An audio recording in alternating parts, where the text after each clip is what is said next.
ਉਮਰੇ ਫਰੂਕ ਹੈ। ਜੀ ਅੰਮੀ ਜੀ। ਉਹ ਪੁੱਤ ਕੀ ਗੱਲ ਕਰਦੇ ਆ, ਮੈਨੂੰ ਵੀ ਦੱਸੋ ਕੁਛ, ਕੀ ਗੱਲ ਵਾ ਇਹ? ਅੰਮੀ ਜੀ ਤੁਹਾਡੇ ਕੋਲ ਦੱਸਿਆ ਨਹੀਂ, ਤੁਸੀਂ ਪਰੇਸ਼ਾਨ ਹੋ ਜਾਣਾ ਸੀ। ਅਸਲ ਦੇ ਵਿੱਚ ਨਾ ਕੱਲ ਸਵਾਦ ਦੇ ਵਿੱਚ ਨਾ ਹਾਂਜੀ 18 ਬੰਦੇ ਜਿਹੜੇ ਆ ਨਾ ਉਹ ਵਿਚਾਰੇ ਪਾਣੀ 'ਚ ਰੁੜ ਗਏ ਜੀ। ਹਾਂਜੀ। ਔਰ ਵਿਚਾਰੇ ਇੱਕੋ ਹੀ ਖਾਨਦਾਨ ਦੇ 15 ਲੋਕ ਸੀ ਜਿਹੜੇ ਮਰ ਗਏ ਵਿਚਾਰੇ। ਤੋਬਾ ਤੋਬा अस्तगफिरुल्लाह, या अल्लाह तू माफ करी, या अल्लाह तू माफ करी। पुत हो बचाए, कोई बचाने वाला नेड़े तेड़े कोई नहीं सी।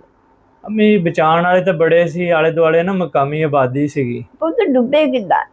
ਅੰਮੀ ਡੁੱਬੇ ਇਦਾਂ ਜੀ ਕਿ ਕਿਤੇ ਨਾ ਉੱਥੇ ਫਿਰਨ ਤੁਰਨ ਗਏ ਸੀ, ਸਿਆਲਕੋਟ ਦੇ ਸੀਗੇ। ਹਾਂਜੀ ਉੱਥੇ ਨਾ ਛੋਟੀ ਜੀ ਕੋਈ ਮਤਲਬ ਜਿੱਦਾਂ ਪਹਾੜੀ ਤਾਂ ਨਹੀਂ ਸੀ, ਪੱਥਰ ਜਿਹੇ ਪਏ ਹੋਏ ਸੀ, ਉਹਦੇ ਉੱਤੇ ਚੜ ਗਏ। ਉਧਰੋਂ ਪਾਣੀ ਆ ਗਿਆ ਬਹੁਤ ਤੇਜ਼। ਵਾਪਸੀ ਜਾਣ ਦਾ ਉਹਨਾਂ ਨੂੰ ਕੋਲ ਹਿਸਾਬ ਨਹੀਂ ਲੱਗਾ ਔਰ ਪਾਣੀ ਉੱਪਰ ਆਂਦਾ ਗਿਆ। ਕਦੀ ਇੱਕ ਰੁੜ ਗਿਆ, ਕਦੀ ਦੂਸਰਾ ਰੁੜ ਗਿਆ, ਉਹਨੂੰ ਬਚਾਉਂਦੇ ਕੋਈ ਵਿੱਚ ਡਿੱਗਿਆ, ਦੁਬਾਰਾ ਵਾਪਸ ਫੜ ਕੇ ਉਹਨਾਂ ਨੇ ਖਿੱਚਿਆ।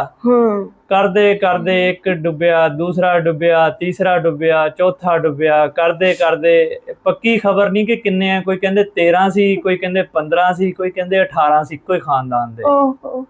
ਤੇ ਉਹਨਾਂ ਚੋਂ ਅੰਮੀ ਜੀ 3 ਤਕਰੀਬਨ ਬਚੇ ਆ। ਇੱਕ ਬਜ਼ੁਰਗ ਆ ਜੀ। ਕਾਦੀ ਜ਼ਿੰਦਗੀ ਉਹਨਾਂ ਦੀ, ਕੋਈ ਉਧਰੇ ਆਇਆ ਨਹੀਂ ਕੋਈ ਵੀ। ਅੰਮੀ ਜੀ 1122 ਤੇ ਵੀ ਲੋਕਾਂ ਨੇ ਕਾਲਾਂ ਕੀਤੀਆਂ।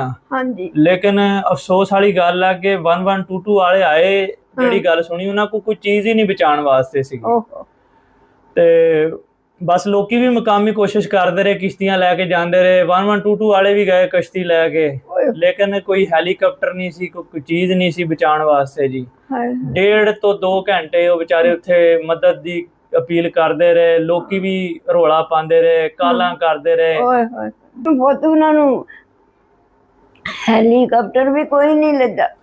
ਅਮੀ ਹੈਲੀਕਾਪਟਰ ਇਹਨਾਂ ਦੇ ਜਿਹੜੇ ਆ ਨਾ PSL ਜਿਹੜੇ ਕ੍ਰਿਕਟ ਆ ਇਹਨਾਂ ਦੀਆਂ ਪਿੱਚਾਂ ਸਿਖਾਉਣ ਵਾਸਤੇ ਹੈਗੇ ਇਹਨਾਂ ਕੋਲ ਹੈਲੀਕਾਪਟਰ। ਮੈਂ ਨਾ ਇੱਕ ਵੀਡੀਓ ਦੇਖ ਰਿਹਾ ਸੀ ਅੱਜ ਅੰਮੀ ਜੀ ਕਿ ਉਹਦੇ ਵਿੱਚ ਨਾ ਇੱਕ ਇਹਨਾਂ ਬੰਦਿਆਂ ਦੀ ਡੁੱਬਦਿਆਂ ਹੋਇਆਂ ਦੀ ਵੀਡੀਓ ਲਾਈ ਸੀ। ਇਹਦੇ ਨਾਲ ਹੀ ਇੱਕ ਵੀਡੀਓ ਲਾਈ ਸੀ ਕੋਈ ਅਮਰੀਕਾ ਦੀ, ਉਹਦੇ ਵਿੱਚ ਕੋਈ ਕੁੱਤਾ ਸਲਾਬ ਚ ਰੁੜਨ ਡਿਆ ਸੀ। ਇਹਨਾਂ ਨੂੰ ਆਮ ਬੰਦੇ ਵਿਚਾਰੇ ਰੌਲਾ ਪਾ ਕੇ ਬਚਾਉਣ ਦੀ ਕੋਸ਼ਿਸ਼ ਕਰ ਰਹੇ ਸੀ। ਤੇ ਉਸ ਕੁੱਤੇ ਨੂੰ ਬਚਾਉਣ ਵਾਸਤੇ ਹੈਲੀਕਾਪਟਰ ਆ ਗਿਆ ਸੀ। ਹੈਲੀਕਾਪਟਰ ਦੇ ਨਾਲ ਬੰਦਾ ਲਮਕਿਆ ਤੇ ਕੁੱਤੇ ਨੂੰ ਬਚਾ ਕੇ ਲੈ ਗਿਆ। ਤੇ ਇੱਥੇ 18 ਜਾਂ 15 ਜਾਂ 13 ਇਨਸਾਨ ਦੀ ਜਾਨ ਤੇ ਇੱਕ ਵੀ ਬੜੀ ਕੀਮਤੀ ਹੁੰਦੀ ਆ ਨਾ। ਪੁੱਛ ਕੇ ਦੇਖੋ ਉਹਨਾਂ ਕੋਲੋਂ ਜਿਨ੍ਹਾਂ ਦੇ ਟੁਰ ਗਏ, ਜਿਸਲੇ ਰੁੜਦੇ ਹੋ ਗਏ, ਉਹਨਾਂ ਦੀ ਕਿੱਦਾਂ ਦੇਖ, ਤੂੰ ਆਪਣੀ ਅੱਖਾਂ ਨਾਲ ਦੇਖਦੇ। ਅੰਮੀ ਮਾਵਾਂ ਦੇ ਸਾਹਮਣੇ ਬੱਚੇ ਰੁੜਨ ਡੇ ਸੀ, ਭੈਣਾਂ ਦੇ ਭਰਾ ਰੁੜਨ ਡੇ ਸੀ, ਭਰਾਵਾਂ ਦੀਆਂ ਭੈਣਾਂ ਰੁੜਨ ਡਈਆਂ ਸੀ। ਦੇਖਦੀ ਹੁਕੂਮਤ ਵੀ, ਦੋਨੇ ਹੁਕੂਮਤਾਂ ਵੀ ਦੇਖਦੀਆਂ। ਅੰਮੀ ਹੁਣ ਬਾਅਦ ਚ ਵੀਡੀਓ ਆਈਆਂ, ਕਾਲਾਂ ਕੂਲਾਂ ਤੇ ਗਈਆਂ। ਇੱਥੇ ਕਿਸੇ ਵੱਡੇ ਬੰਦੇ ਦਾ